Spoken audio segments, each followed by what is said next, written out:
We invented things 'cause times were hard. We toiled all day in the heat and the sun. We broke our backs struggling till the day was done. We planned and we hustled till a change might come.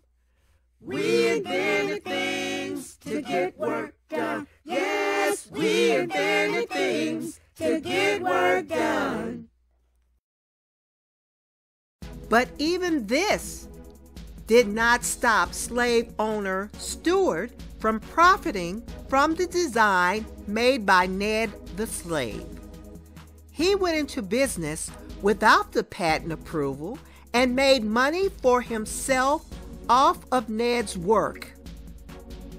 Another example of how slaves were not given credit for inventions and were denied patents for their work were the actions of slave owner Jefferson Davis and his brother. Before Jefferson Davis was the president of the Confederacy, he filed a patent claim for a new and improved piece of equipment for steamboats. This was an original invention from the mind of a slave named Benjamin Montgomery. The invention was an improved river steamboat propeller. The invention improved the function of the propeller by making it maneuver better and thereby making it more efficient than the paddle wheel used by many river steamboats at that time. His claim was denied in 1858 by the Patent Office.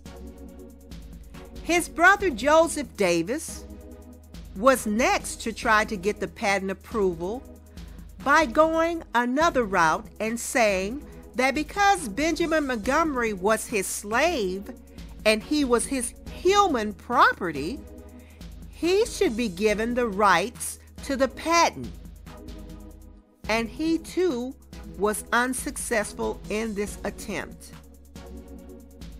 This did not stop slave owners from stealing inventions and claiming patents for work they did not do. This practice continued long after slavery ended.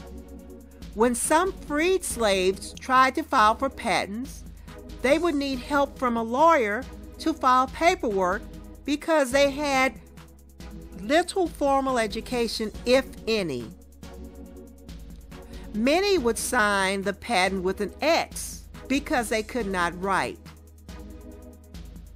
Some lawyers would file the patent work of the slaves with little education. They would file the patent for themselves instead of that freed slave.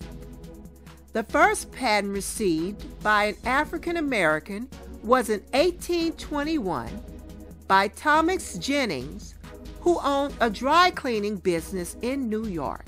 Jennings invented and patented a new process for dry cleaning clothing. Jennings used his financial gains to buy freedom for his family out of slavery.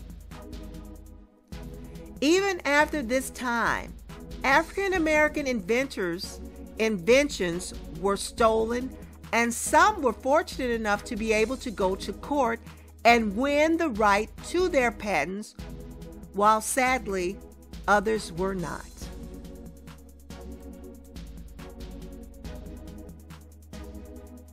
We invented things 'cause times were hard. We toiled all day in the heat and the sun. We broke our backs struggling till the day was done. We planned and we hustled till a change might come. We invented things to get